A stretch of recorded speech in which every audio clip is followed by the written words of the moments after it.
Hey guys, this is Chauncey from Good Music to Know, and today I'm chatting with one of the most wildly original voices coming out of Virginia, Wes Parker. You may know him from his hilarious crust punk alter ego, Skunk, or from the gritty emotional ride that is his debut EP, Splinter.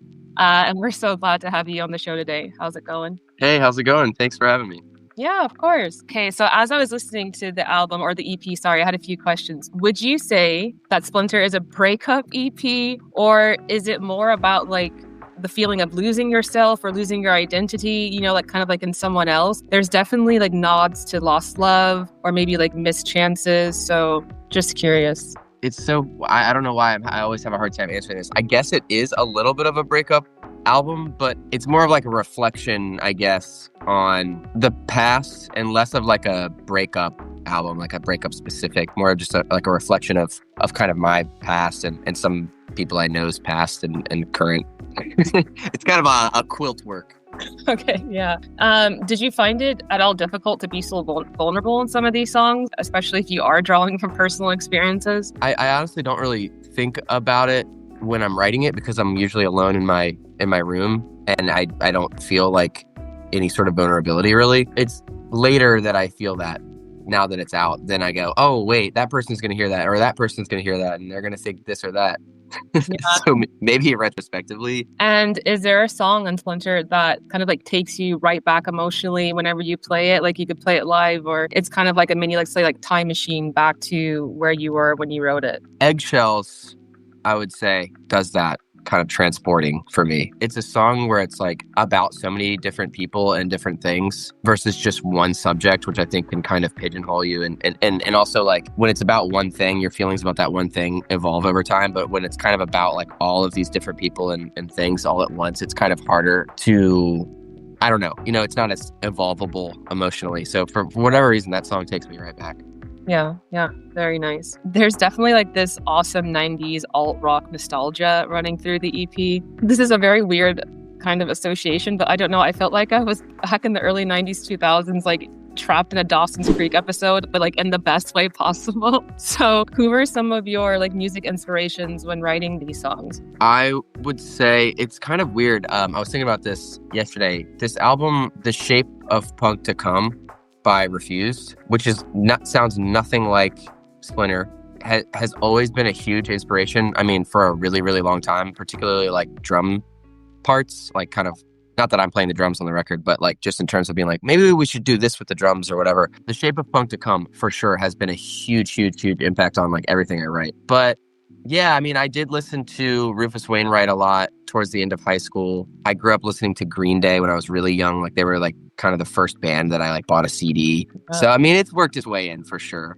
Yeah. I think we all had the same CDs growing up. The Green Day CD with the grenade heart on it. Yes. American Idiot. Yeah.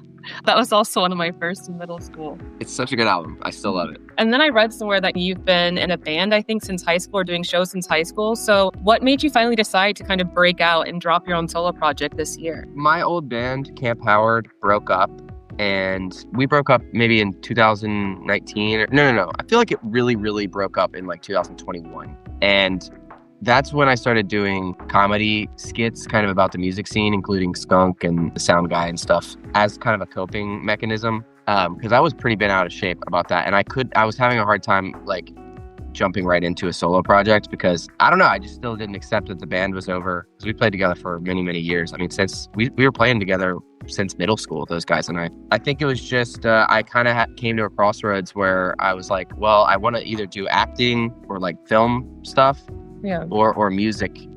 And music is just always, I mean, I love them both still. I hope to do more acting stuff, but music was just kind of the thing I know best. And I just kind of made a decision like, all right, I'm just going to set sail on this like solo project, even though it was very, very uncomfortable at first and pretty scary. You know what I mean? Yeah. I actually was going to ask about that. Like I was going to ask, does your Skunk persona like ever bleed over sometimes into like your music or stage performances? And then also, has this like comedy side kind of always been a part of your creative world, or was it something that you kind of recently tapped into? Or just curious. Yeah, comedy has always been something that I've loved, and since I was a little kid, I would listen to like stand-up specials and want to do that. That's stand-up particularly, but like I kind of just think of comedy as one big thing. It doesn't have to be stand-up or sketch or improv or whatever. But yeah, I've always loved that. And Skunk hasn't worked his way into live performances really, although the other day it was like my step nephew's one of his first shows, and they were playing at a community center, so Skunk came out there as like a host. Because I was like, if there's any time, this is where Skunk would be. But yeah, I do think Skunk bleeds over, and I find it's funny, I wouldn't have noticed this before, but now that there's been such a spotlight on Skunk, when I'm when I'm at a venue or talking with people, or just at a show, I realize, that I'm not that far off from Skunk really as a person, which is probably why it came natural in the first place. But yeah. I think there's a little bit of Skunk in everybody.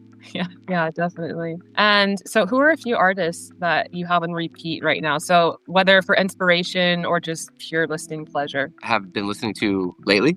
Yeah. Or if no one lately, maybe people in the past. Yeah. No, I have this bad habit of like, whenever people ask me that, I can't remember like any music I've ever listened to.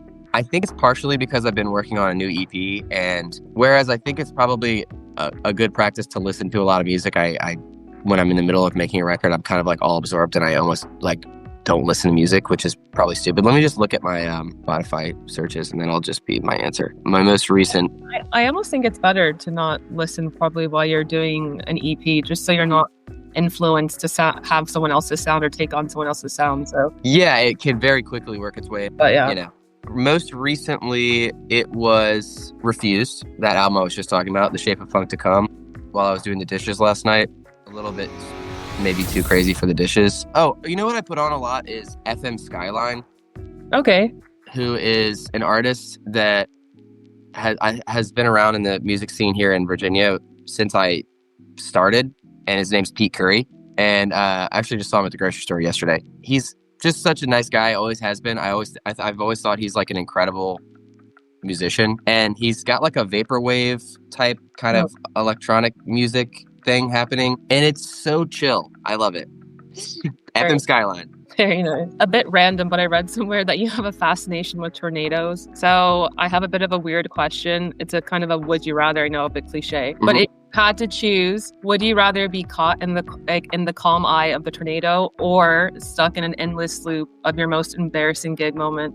An endless loop. Yeah, I think I'd go with the eye of the tornado probably, because that's I don't know. That sounds like a more fun, unique experience than the embarrassing gig moment. Yeah. And so, I mean, I can definitely tell that you're into cinematography, your film, because the music videos that you've come out with are so unreal. Like, they're so good. So with that being said, Splinter were a movie, what would be what would the opening scene look like? And would Skunk have a cameo? I wish Colin Erner, the director, was here to answer that better than I can, because all of credit for those videos totally goes to him and that team. But how would it start? I don't know. Well, are you talking about Splinter, the music video for Splinter?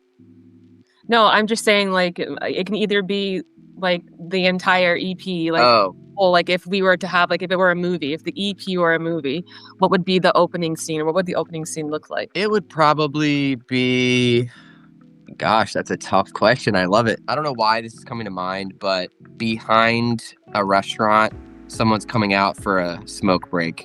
That's probably like in the alleyway behind a restaurant, someone's coming out like with like their dirty, like dirty restaurant clothes, or like apron or whatever, and like lighting a cigarette in the blue hour. Nice. And then would Skunk make an appearance? I don't see why not. Yes. What else is on the agenda for you? Any new music, shows? Can we eventually see you in Europe for a tour? I really, really hope to come to Europe. I've actually had so many really kind people reaching out and asking, and I would like to get a booking agent. That's kind of where I'm at. I like to do everything DIY. Like all the tours I've booked so far, including the one I'm going on this summer, have been just me calling record stores in different cities and asking like, hey, what's a good venue for a smaller artist? And like, do you have any band recommendations? And like literally just like calling people and like, figuring it out. As much as I really, really love doing that, I think it's going to get really hard to do something like Europe or West Coast USA, by that method, which, I mean, I'm happy to do it. It's just, I think that's my next move, is like let someone in the booking sphere. And we just left the studio this past couple weeks. We were just in there working on stuff that we will release later this year. I want to drop a couple things this summer and then something a little more substantial in the fall. That's my plan without revealing too much. Cool. And you said you already have another EP in the works, like, right? Yeah, it's done, recorded. It's getting mixed right now. Well, yeah, I have said that, didn't I? Did I say that? Yeah. I said that. Did I say that out loud? Should I take that out? No, it's fine. I'm working on another EP, yeah. Yeah, okay, very nice. And like, ultimately, what do you hope listeners take away when they listen to your music? Is there like a feeling or a certain message? Not particularly. I mean, I'm just trying to be as honest as I can in the music, and that's kind of up to the listener what they take away. I don't want to ever impose something on the listener, in terms of trying to force a feeling. I mean, hopefully people can listen to it and feel something, and maybe they can connect. Maybe I can connect with people, and we can all connect with each other in this way that's like, we're not alone in some of these feelings, because I definitely have felt very alone, at times. So I think the music has been a good way for me to connect, and it's a two-way street. Yeah. I think those are the main questions I had for you. Any final words for the listeners or your fans? Go have an adventure. That's what I always say. Go outside of your comfort zone a little bit, and like, I sound corny, but it's kind of like, yeah, go have an adventure. Go outside. Do stuff. It's really easy to hide, like I do it all the time, and I think I just want, it's kind of my advice to myself, really. Yeah. But yeah. Oh, and also I'm going on tour this summer, and I posted the tour dates on my Instagram and stuff. So, come see me on tour, because I did book this tour myself, and I'm a little bit scared and nervous and excited, but I really hope to meet everybody and have a fun time. Oh, that's going to be super exciting. Yeah. Well, thank you so much. Obviously, best of luck with the tour. We're excited for the new music you have coming out. And yeah. Thank you so much. It was nice talking to you.